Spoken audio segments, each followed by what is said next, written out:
Hi, I'm Christiana Gaudet, and I'm here with a review of a brand new Oracle deck distributed by US Games. This is Art Through the Starstream Oracle by Cheryl Yambrick Rose, and this is a follow-up and companion deck to her earlier work, Art Through the Eyes of the Soul Oracle, which I happen to have here. Cheryl Yambrick Rose is more than your average artist. She really is a very spiritual person.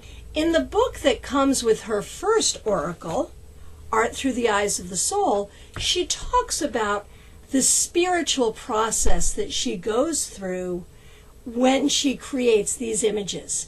In many ways, these cards are channeled works. Now, the new one, Art Through the Starstream, has a really interesting theme.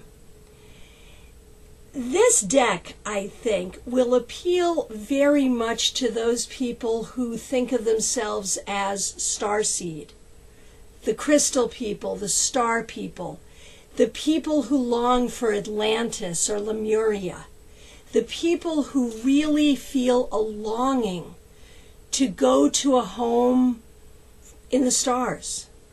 And I think there's a lot of this, especially in the New Age, both the starseed people, people who really feel that they are not of this planet, and also the people who believe that much of our spiritual wisdom has come to this planet through extraterrestrials, the idea that we have been in contact with people from the stars for quite some time. Now, I'll tell you, I absolutely do believe that there is life on other planets.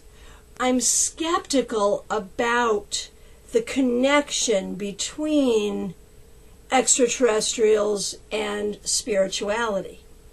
It's interesting to note, though, that as skeptical as I can be, sometimes when I'm reading for someone, I can really see that they don't feel like they are of this planet.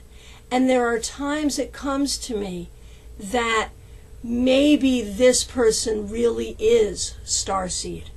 Maybe this person really does in some way come from the stars or has a connection to some life out there other than life on our own planet.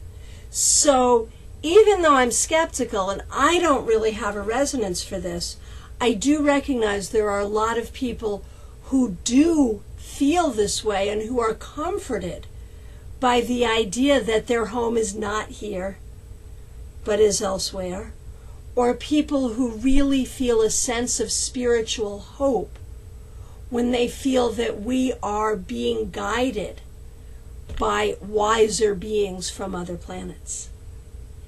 If you have those kinds of feelings, or if you're comfortable with these kinds of theories, I think you'll really enjoy Art Through the Starstream.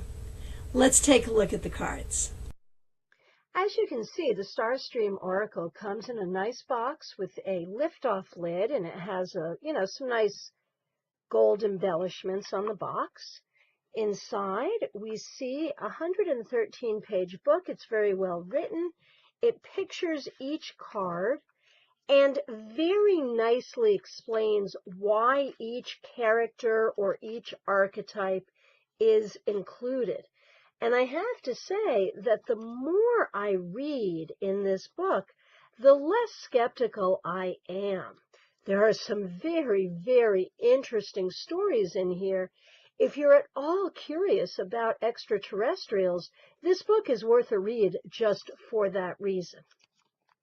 Now, you can see that the cards have a very lovely card back. And let's take a look at what we see here. I don't have the cards in order because I've already been working with them. But you can see that we have many different cultures. Here are the children of the desert, the Bedouins. And what is written on the card is, "You are not abandoned." Each card is numbered, and each card has a key phrase that is very specific. Remember to ask the right question. Disconnect, go underground for a while. I like this card particularly. It's the Hopi Prophecy. Here we have the Angel of Chalice Well. Speak your truth and express yourself. Each of these cards has a very specific message, much better than a lot of oracle decks where the word is simply love or peace or hope. All great words, but kind of hard to do a reading with. You can see how you could do a very significant reading with these evocative pictures. This one freaks me out a little bit. Elephants and spaceships, but when you read about it in the book, you'll see the reason for it, and it will make a lot more sense.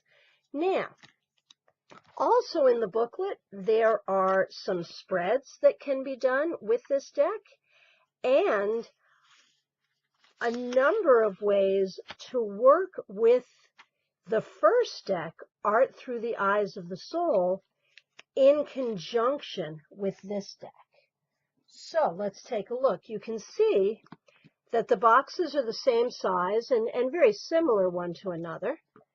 You can see that the booklets are similar. And while I like the artwork of Art Through the Starstream better, you can see it is very similar. These cards are not numbered, but you can see that you could shuffle these decks together. They're the same size. They have the same edges. There are a number of ways to use these cards together.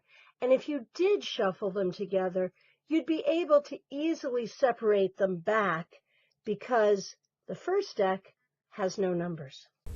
So I think a lot of people will find the art in this deck very appealing, as I do. I think a lot of people will find the key phrases very helpful in divination. I think a lot of people will enjoy the way the two decks work together. And for the people who really enjoy the extraterrestrial theme, you know, this deck is a no-brainer. Reviewing this deck did remind me of a story. When I first moved to Florida, I visited a resort that had a really eclectic group of people. Half the people were kind of new agey hippie people. The other half were sort of rural Florida natives. So one day I was talking with one of the Florida natives about the weekly drum circle. And he said the drum circle was a lot of fun, but that some of the people who came to the drum circle really were waiting for the spaceship to land. And then, without skipping a beat, he said, "So, what do you do for a living?" I had to say, "I'm a tarot reader. I guess I, too, am waiting for the spaceship to land."